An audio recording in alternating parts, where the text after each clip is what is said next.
Chers frères et sœurs bien-aimés dans le Seigneur, nous rendons grâce à notre Seigneur qui, dans sa divine et infinie tendresse, nous montre jusqu'où la gloire nous attend au bout de la croix. En ce deuxième dimanche de Carême, le Seigneur nous porte sur la montagne du Tabor, où va jaillir de son être tout entier les lumières divines que regorge sa divinité cachée par son humanité. Avec lui, Pierre, Jacques et Jean.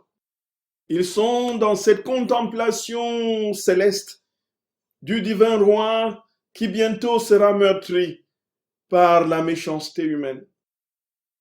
Et ce faisant, frères et sœurs bien-aimés, nous pouvons nous poser la question: pourquoi Jésus a-t-il décidé de monter au Tabor et de manifester la plénitude de sa gloire, de sa divinité, dans cette grâce de la transfiguration qu'ont contemplé ces trois apôtres? Frères et sœurs bien-aimés, nous pouvons essayer d'esquisser quelques réponses à cette question. Ces réponses qui seront pâles au regard du plan et du projet de Dieu, frères et sœurs. Pourquoi Jésus est-il transfiguré? Nous voulons, frères et sœurs, déjà contempler la suite. Quelques jours après, le Seigneur sera arrêté, il sera mis à mort, et de manière absolument cruelle et innommable, il sera méconnaissable comme l'a prophétisé Isaïe. Devant lui, on se détournera la face. Ainsi meurtri, ainsi boursouflé, ainsi honni par l'homme et recevant ses crachats, Jésus, frères et sœurs, en anticipation, montre ce qu'il sera après pour réconforter ses disciples. Jésus est transfiguré pour dire aux apôtres: vous qui me verrez bientôt dans un état pitoyable, contemplez ma divinité, ma gloire, et ne vous découragez pas. Et ceci, frères et sœurs bien-aimés, nous voulons ainsi le voir de manière parfaite dans cette grâce de la transfiguration, où notre Seigneur, pour nous-mêmes concrètement dans notre vie spirituelle, nous dit: la déchéance n'a pas le dernier mot, la situation extrême de désespoir et de désespérance dans laquelle tu te trouves n'a pas le dernier mot. C'est ma gloire qui est en toi, qui t'habite, et qui est la manifestation pleine de ma présence qui triomphera de tes désespoirs. Et ce faisant, c'est un message absolu d'espoir, d'espérance que le Seigneur nous donne, frères et sœurs bien-aimés. Quelles que soient les situations désespérées de nos existences, nous sommes certains que le Seigneur nous conduit à bon port et que nous serons, nous aussi, transfigurés au-delà de la décrépitude de notre corps mortel. Et ce faisant, notre Seigneur nous dit, frères et sœurs d'amour, il nous dit: prends courage, avance confiant et marche victorieux, la tête haute, porte ta croix à ma suite et laisse ma croix te porter. Frères et sœurs bien-aimés, voilà l'une des premières raisons pour lesquelles notre Seigneur est transfiguré.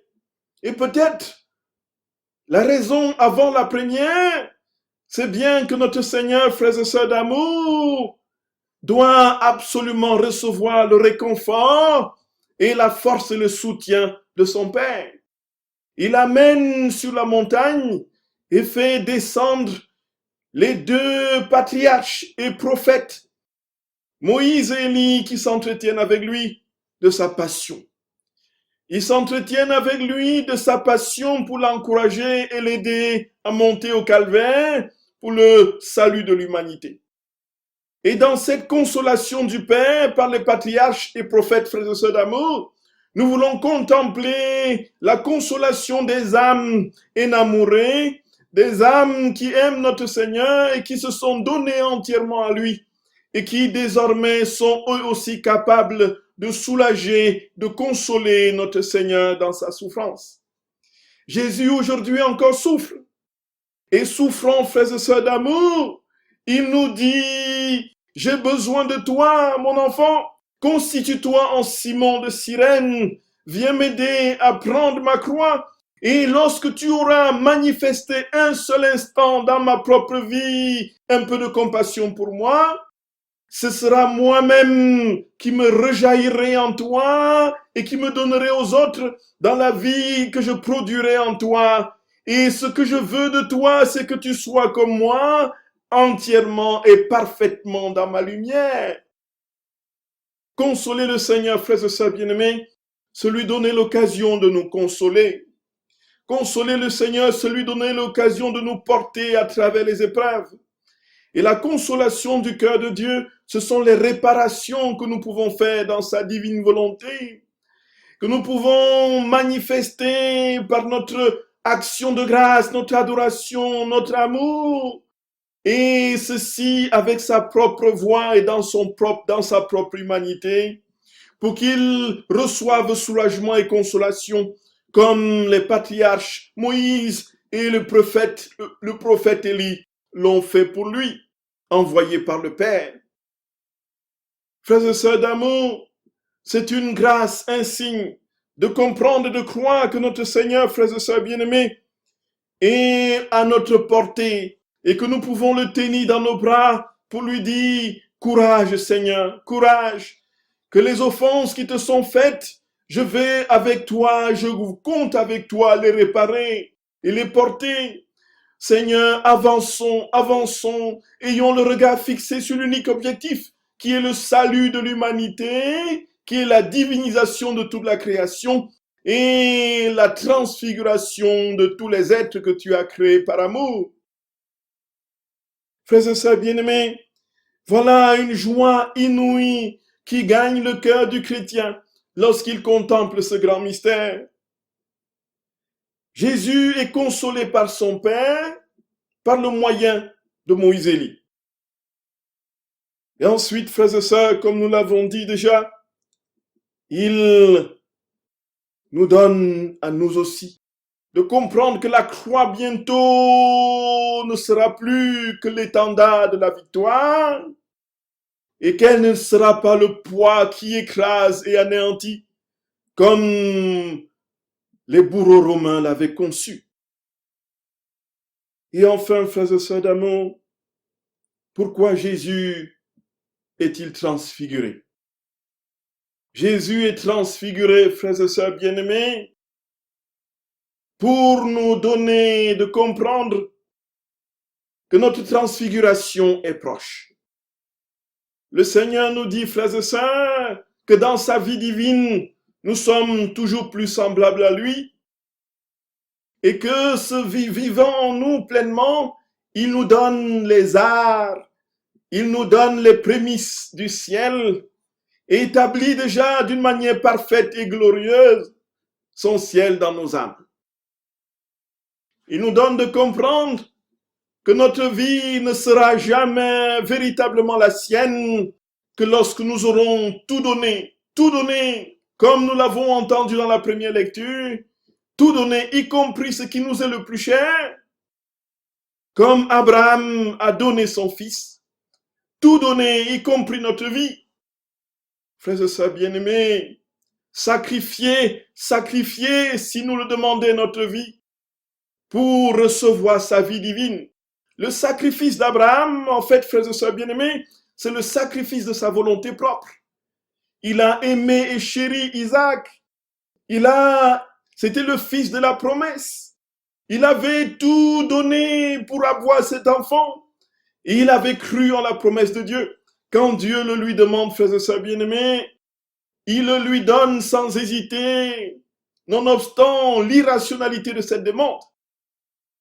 Nous sommes appelés à suivre Abraham, à mourir à notre volonté propre pour obtenir la volonté, accueillir la divine volonté, la volonté de notre très saint Seigneur, qui est le lieu de la manifestation suprême de sa propre vie, la volonté de la Trinité bienheureuse.